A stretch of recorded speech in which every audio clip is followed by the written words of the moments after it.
I would like to welcome you all to the poetry reading given by Mark Doty, which is being held in conjunction with National Poetry Month.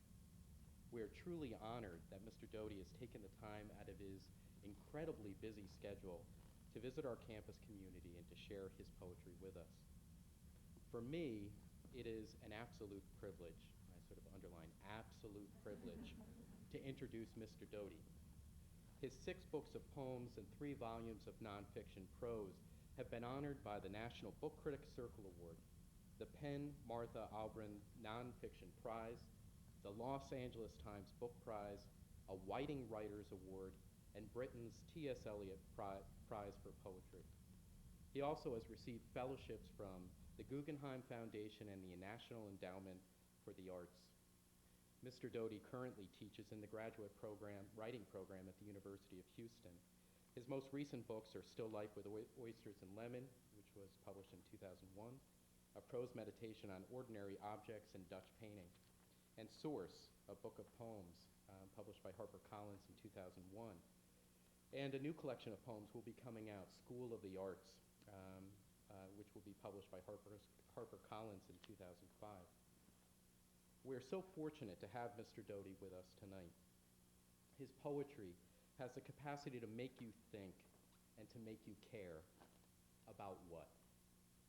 About the power of poetry, about the beauty of nature, about the will of the sick, about the value of the forgotten, and ultimately about the wonder of love.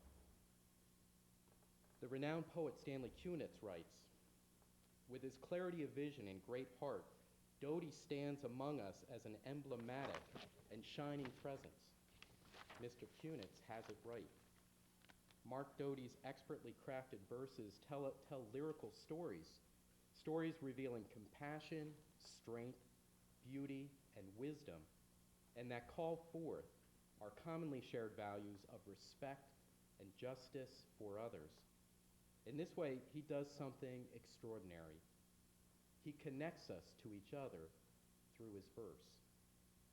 Without further delay, let me introduce you to Mr. Mark Doty.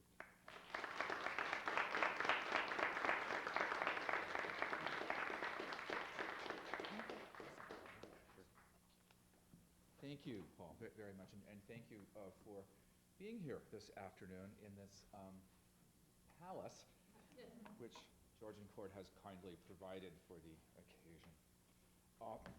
It's always a pleasure for me to read, honestly, any place in New Jersey, because the best audiences time to like the most responsive and sort of sponge-like poetry. I mean, it's in a good way.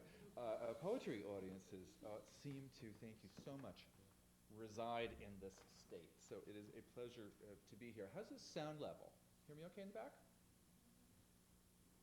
I'm going to trust that if my voice drops, a frustrated lounge performer that I am, I occasionally begin to sort of croon poems, and people in the back will wave at me if you can't hear. Yes, and I will get louder. We have a large echo chamber above our heads here. I'm going to read mostly from this new collection, which will be out just about a year from now. And I want to start with a poem from, well, actually, no. I'm going to start with something else, which is by way of introduction. I've found myself feeling a little bit envious of those poets who had a self-introductory poem. And I began to think about those hip-hop artists, who frequently begin an album with a kind of song about themselves and about their name. I like this as a kind of signature. I didn't have anything like this. And then I stumbled across this little bit of text. This came to me because a young woman who was a student of a friend of mine moved to the Carolinas. In her new home, she decided she wanted to adopt a dog. She went to the Neuse River Golden Retriever Rescue Association. And there she discovered among the dogs up for adoption was a golden retriever named Mark Doty. And she thought that, I should be apprised of this, and told me about this dog. I went to the website and found the biographical description of Mark Doty. Here it is. Mark Doty is neutered and tattooed, totally house-trained, walks well on a leash, and rides well in a car. He knows stay, come, down, drop it, and off. He is happy lying on the floor in whatever room people are in. Though he does well as an apartment dweller, he does need a great deal of exercise and constant training. Mark Doty loves wide open spaces where he can really run. He gets along with other dogs, but needs to be in a home free of cats. He does need guidance in greeting other dogs on a leash, as he is rather strong-willed and exuberant. He just does much better when the rules are the same at all times, so he knows what he can expect. Mark Doty needs parents who are in control at all times. He is actually very compliant in those circumstances. So you'll be happy to know that the last time I looked, Mark had been adopted. It's very, and I hope they've changed his name, right? Very strange to have a namesake. This first poem began in an unusual way. This was commissioned by a foundation in the United Kingdom which set out to make a memorial anthology for the naturalist Rachel Carson. And Rachel Carson, many of you will remember, was best known for a book called Silent Spring, which was a kind of wake-up call to the devastation being wrought in the natural world by the use of pesticides, to bird life in particular. And so in her memory, this foundation asked a number of contemporary poets to write a poem involving some aspect of natural science. We could choose whatever we wanted. And I got interested in the behavior of flocks, the way that a group of birds seems to make a decision to all turn at once. Bees do the same thing. How is it exactly that creatures who don't seem to talk to each other or have a meeting manage to make a choice to do something? So my poem has to do specifically with chickadees, the little black and white birds, which are one of the few that hang out in the Northeast all winter long. And there is one word in the poem I cannot say, because it is not a word, but a bunch of punctuation, which is meant to indicate the sound that a bird would make noticing you. If you could hear that sound. The poem is called Flit. Dart, an idea, arcs the cold, then a clutch of related thoughts. Slim branches don't even flicker with the weight of what's landed. Animate alphabet, whizzing past our faces, a black and white hurry. As if a form of notation accompanied our walk, a little ahead of us and a bit behind. If we could see their trajectory, if their trace remained in the winter air, what a tunnel they'd figure.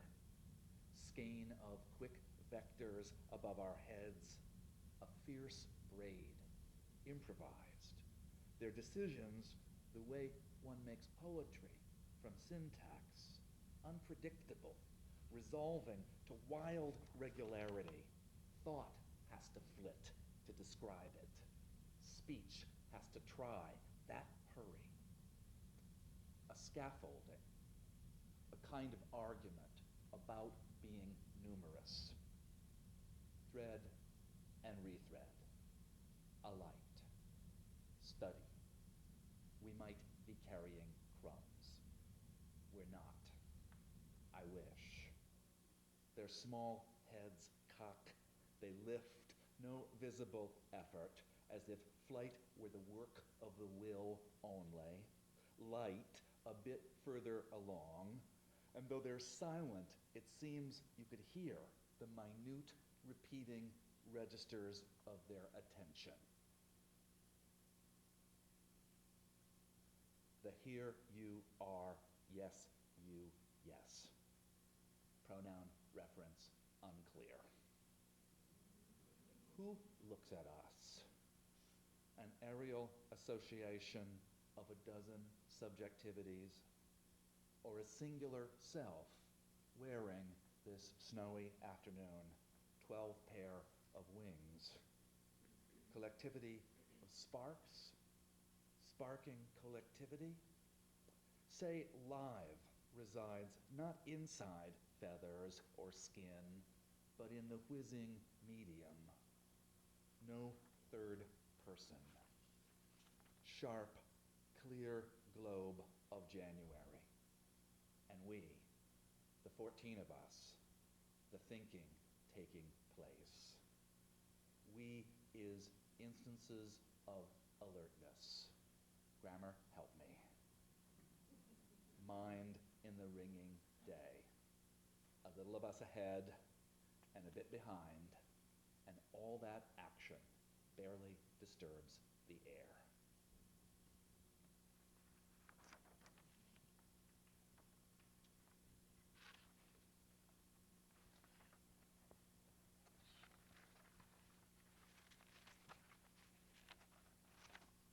Years ago, I was invited to be part of a panel discussion after a play.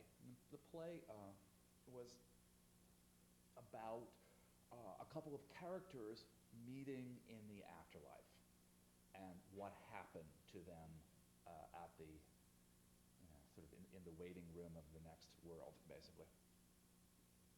And there were three panelists, the painter, Helen Wilson, and the novelist, Mary Gordon, and myself. And our task was to talk about our ideas of heaven in response to this play.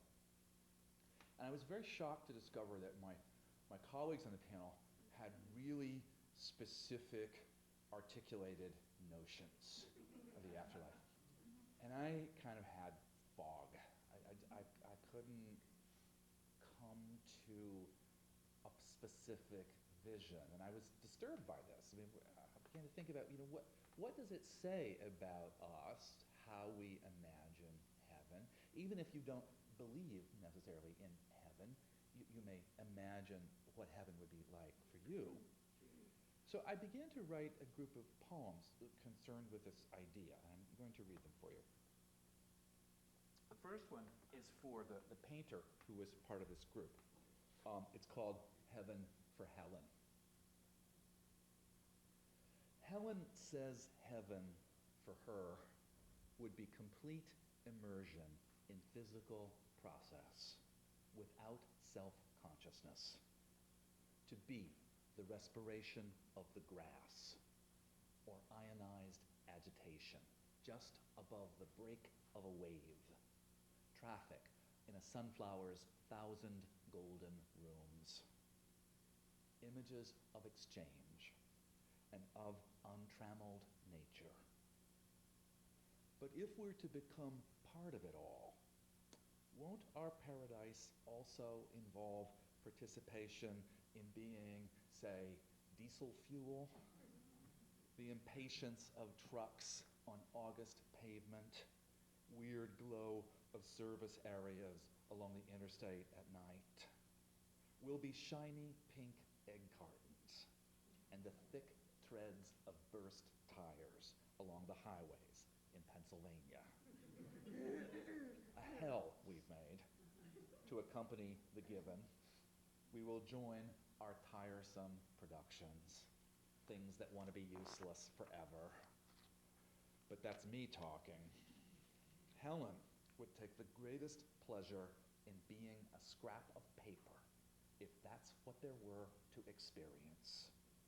Perhaps that's why she's a painter, finally, to practice disappearing into her scrupulous attention, an exacting rehearsal for the larger world of things it won't be easy to love. Helen, I think, will master it, though I may not. She has practiced a long time learning to see. I have devoted myself to affirmation when I should have kept my eyes on the ground.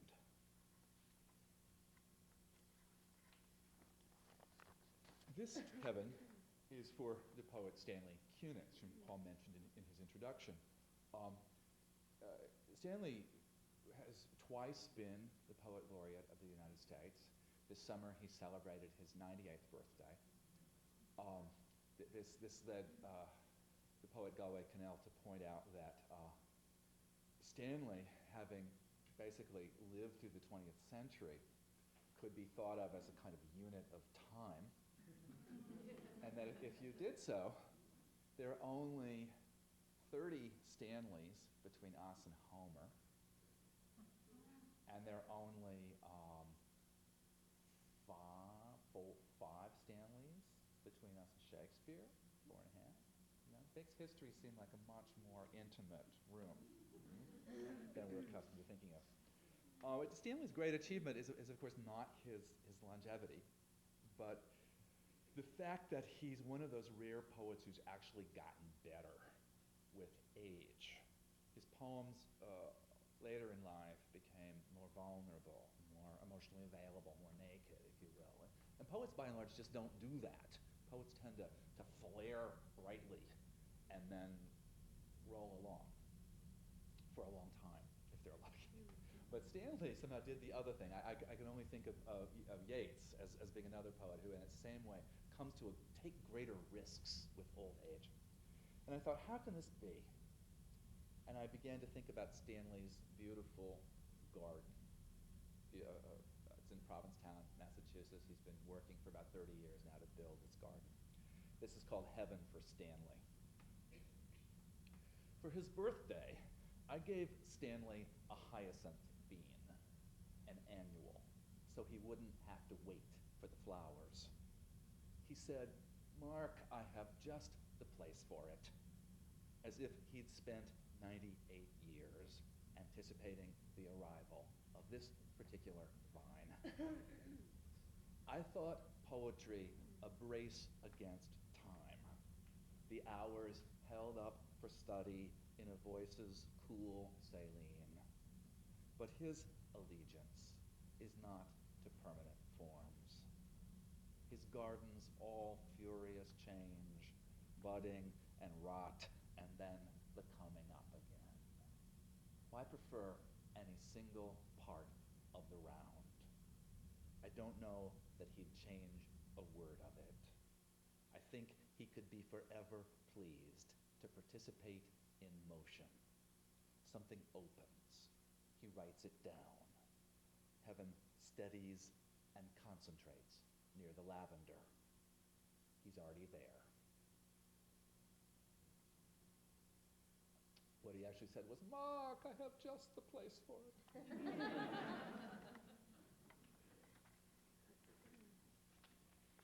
This heaven is for my partner, Paul.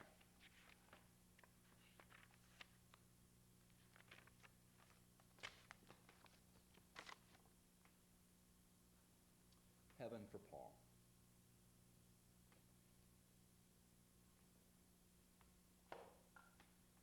The flight attendant said, "We have a mechanical problem with the plane, and we have contacted the FAA for advice. And then we will be making an emergency landing in Detroit.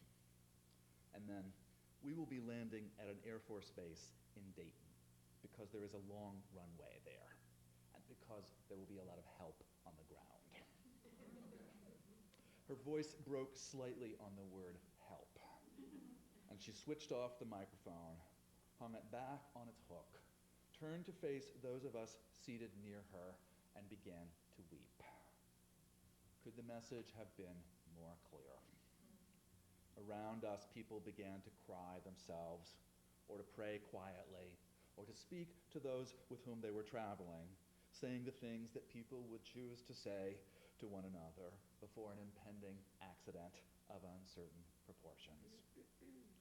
It was impossible to hear, really, the details of their conversations. It would have been wrong to try. But one understood the import of the tones of voice everywhere around us, and we turned to each other as if there should have been some profound things to be imparted. But what was to be said seemed so obvious and clear that we'd had a fine few years, that we were terrified for the fate of our own bodies and each other's, and didn't want to suffer, and could not imagine the half hour ahead of us. We were crying a little and holding each other's hands on the armrest. I was vaguely aware of a woman behind us on the aisle who was startled at the sight of two men holding hands.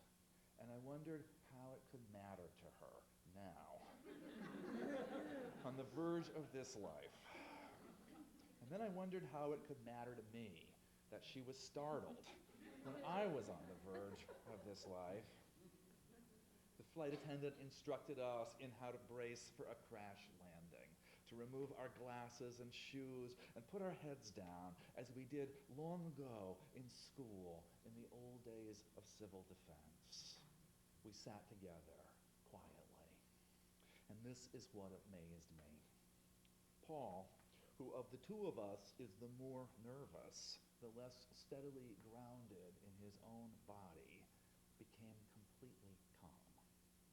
Later, he told me how he visualized his own spirit stepping from the flames and visited, in his mind's picturing, each person he loved, and made his contact and peace with each one, and then imagined himself turning toward what came next, an unseeable ahead. For me, it wasn't like that at all. I had no internal composure, and any ideas I'd ever entertained about dying seemed merely that, speculations flown now, while my mind spiraled in a hopeless, sorrowful motion. Sure, I'd merely be that undulant fuel haze in the air over the runway. Hot chemical exhaust, atomized, no idea what had happened to me, what to do next, and how much of the next life would I spend as I have how much of this one hanging around an airport. I thought of my dog and who'd care for him. No heaven for me, only the unimaginable shape of not myself. And in the chaos of that expectation, without compassion, unwilling, I couldn't think beyond my own dissolution. What was the world without me to see it? And while Paul grew increasingly radiant, the flight attendant told us it was time to crouch into the positions we had rehearsed. The plane began to descend, wobbling, and the tires screeched against the runway, burning down all but a few feet of 5 miles of asphalt before it rolled its way to a halt. We looked around us. We let go the long-held breath, the sighs and exhalations. Paul exhausted from the effort of transcendence. Myself too pleased to be breathing, to be vexed with my own failure. And we were still sitting and beginning to laugh when the doors of the plane burst open and large uniformed firemen came rushing down the aisle shouting, "Everybody off the plane, now bring nothing with you, leave the plane immediately." Because, as we'd learned in the basement of the airplane hangar where they'd brought us, a line of tornadoes was scouring western Ohio, approaching the runway we'd fled. At this point, it seemed plain. If God intervenes in history, his intent's either to torment us or to make us laugh, or both, which is how we faced the imminence of our deaths a second time.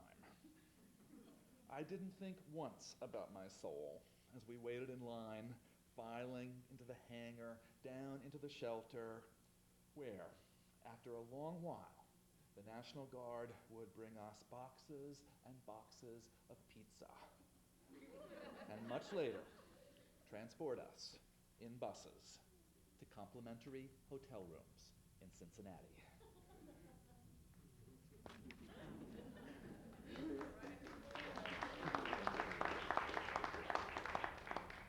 What I could not fit into that poem was that the airline, whose name begins with D, called us about a week later and gave us an 800 number for counseling. So in case you were having anxiety attacks or flashbacks, you could call up, talk about your trouble.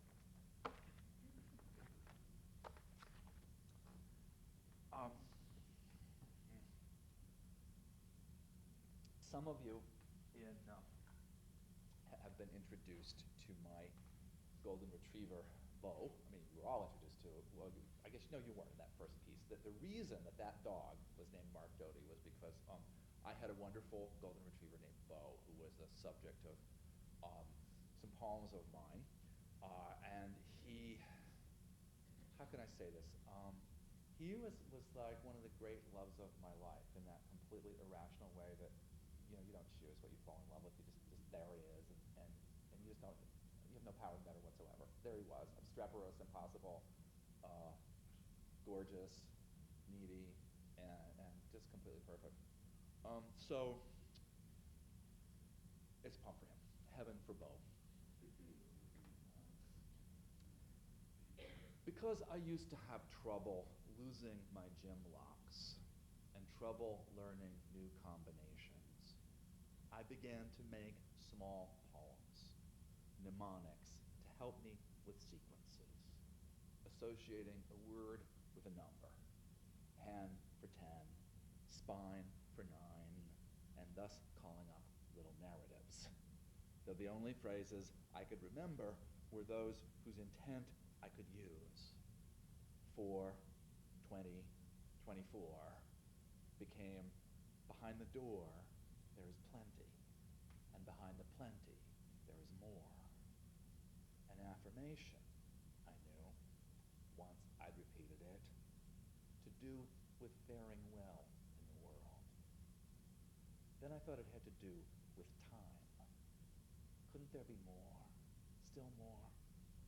And then with love. Abundance could, to a certain degree, be trusted.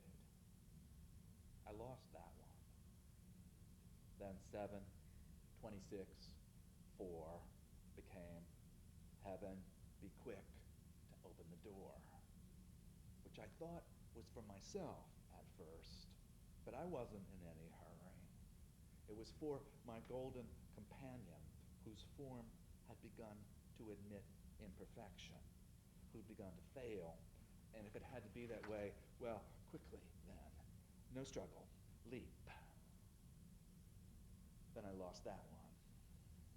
On one of his last walks, he stopped on the corner of Thompson and Prince, and his nostrils grew startlingly wide with the scent drifted from a lunch stand soup kitchen's open window, as if it were the most unlikely thing. Believe me, a dog's gaze opens, like ours, when the world's an invitation. It was a summons, the smell of that soup. Every reason to continue in this life. 35, 9, 15. I tried, but whatever consolation I rhymed rang false. I dreamed a deep basement beneath the house, and all the gone dogs drifting forward there, together, in the same direction, away. And he said, I could hear his thinking in the dream. I want to go with them. What did I know? Maybe what he wanted was nothing I'd ever imagine. 35, 9, 15. Alive, fine, sheen, lies. while, I found I did not require a new mnemonic. No matter what the numbers, I could say the old poem. 35 could rhyme with heaven, and 9 with quick, and 15 door. And I say these words almost daily, to the next. And I have never lost that luck.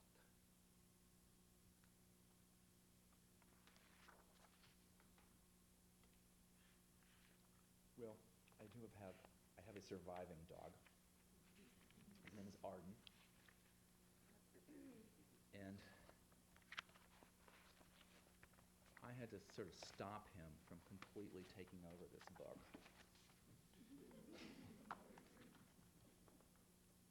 And he pretty much did anyway. So,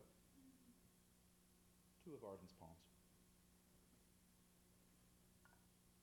The Stairs. Back when Arden could still climb our stairs, sharply pitched, turning near the top, the sort old carpenters modeled on the stairways of ships. He'd follow Paul up to his study, shadow me up for socks or a clean shirt. Even if I only went upstairs for a minute, he'd wheeze and labor on the narrow steps and arrive out of breath, proud of himself, and collapse on the rug before coming down again. Up and down, all day. At night, he wanted to sleep in his bed at the foot of ours. Wanted it so badly, the pressure intensified the climb. What with the tall risers and his gimpy hind legs. So he cried and fussed and tried, gave up and went away, came back and tried again.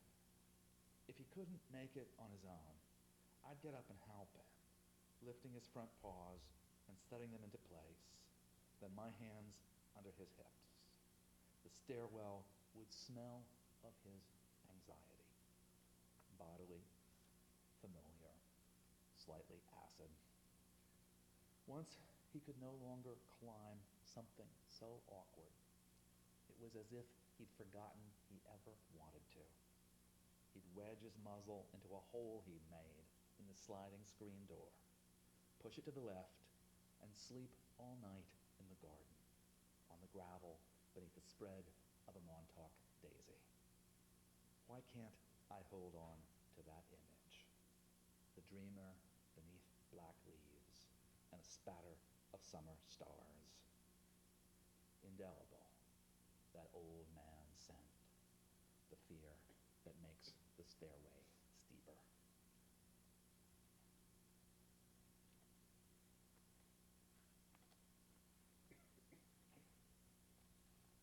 And Arden gets the last of the Heaven poems, which is very tiny.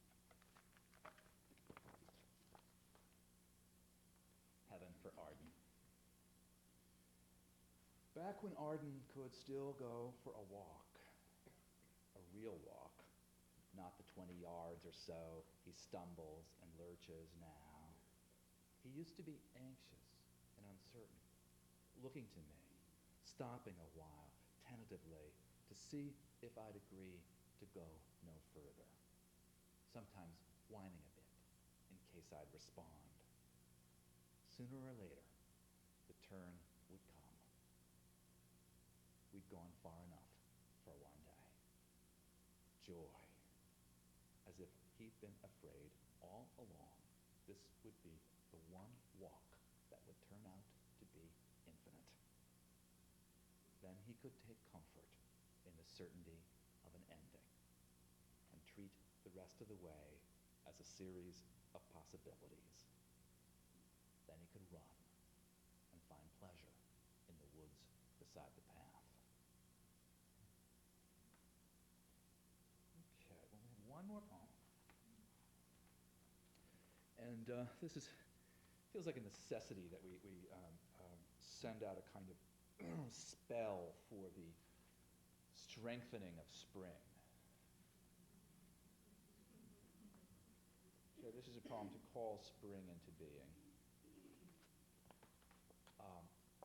It's called called Source.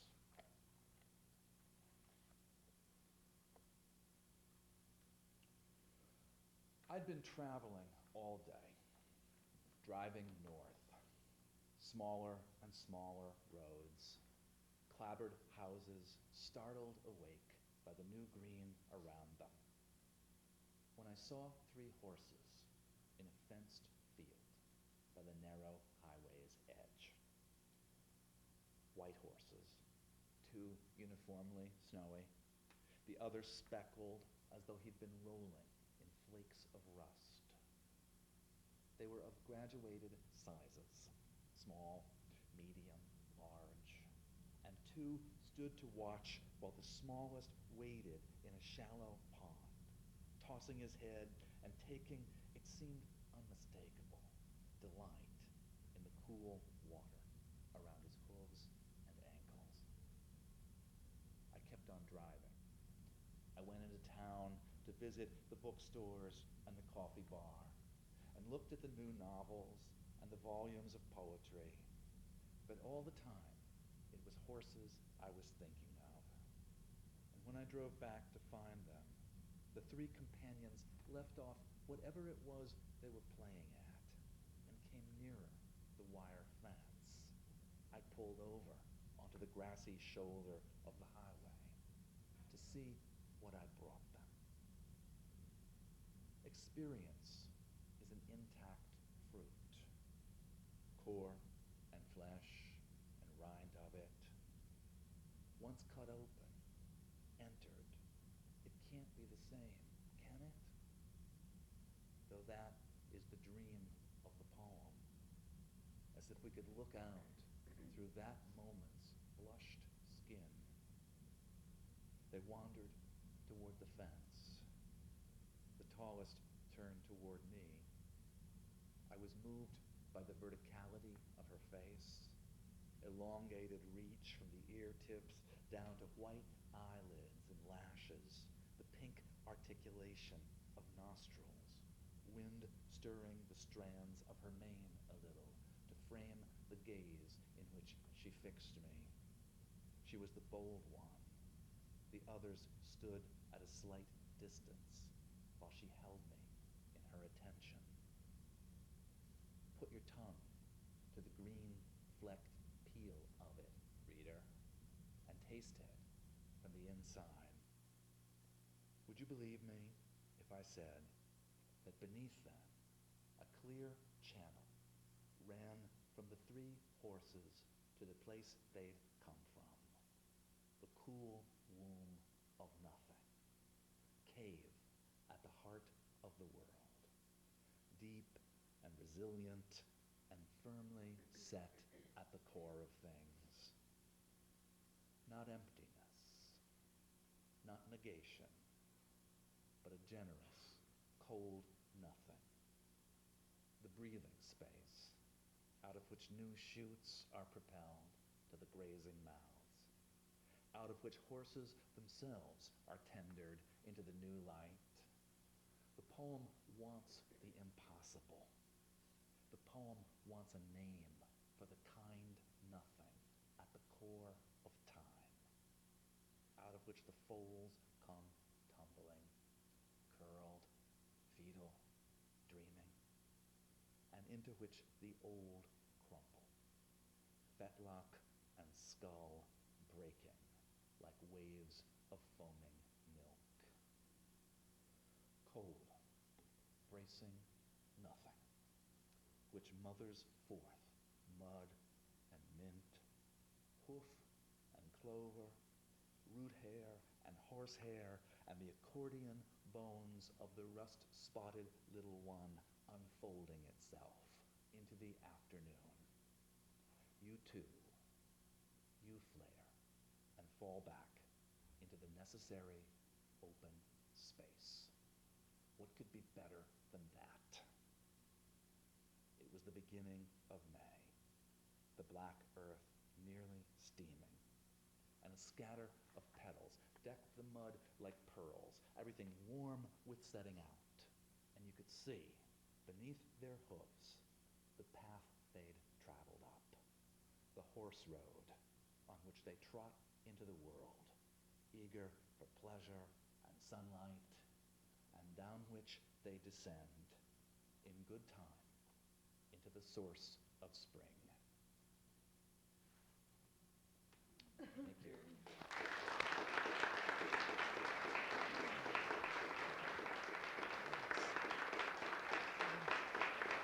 Thank you.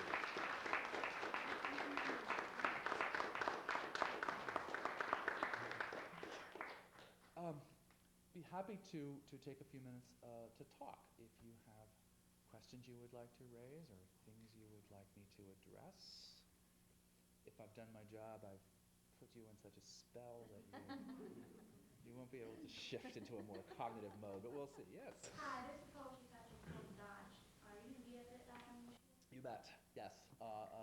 In which, this year, the Geraldine Dodge Festival is moving to a new location. Somerset. On Somerset, right, the old Doris Duke estate. And it will apparently be the largest festival yet, with more than one big tent, and many, many small ones. And the extraordinary Jim Haba is already hard at work on organizing it. And I don't know yet who's coming, except for an extraordinary fellow who performs Beowulf in Old English. He chants it with the harp and apparently it's absolutely beautiful. And a roster of New Jersey Pulitzer winners, Yusef Komunyaka, Paul Muldoon, Z.K. Williams. It'll, as ever, it's just going to be a great, remarkable. If you've never done this, it's a fantastic thing to do. It's 4 days altogether, 1 day for high school students and 3 days for the rest of the world, just a kind of wild celebration of the poetic art, with many, many readings, talk, panels, conversation, and it's so good-spirited. It's like joining an alternative community for a few days. It's a lovely thing to do. Are we on time?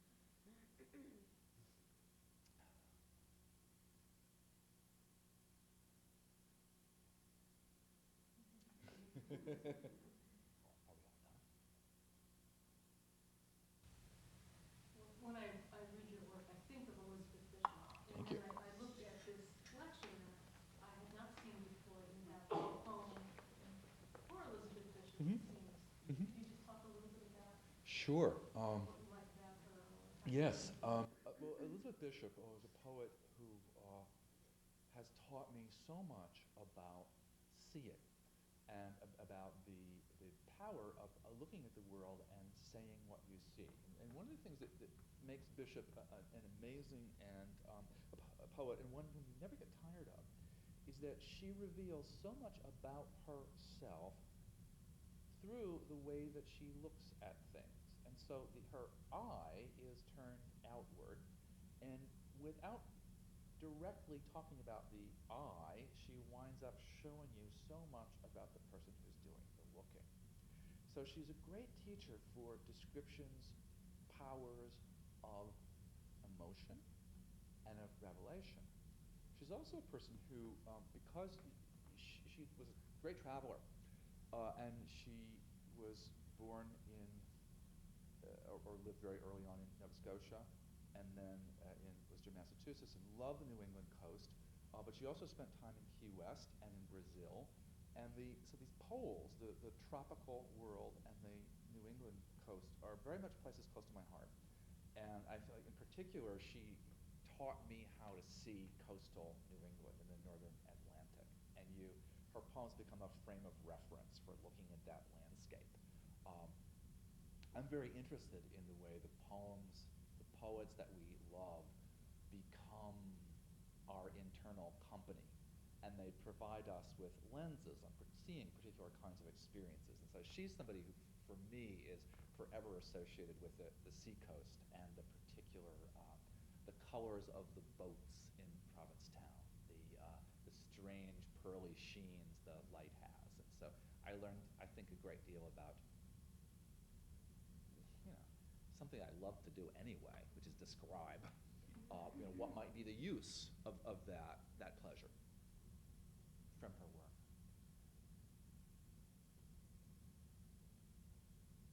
If you don't know those poems or her prose, they are a terrific, terrific source of delight.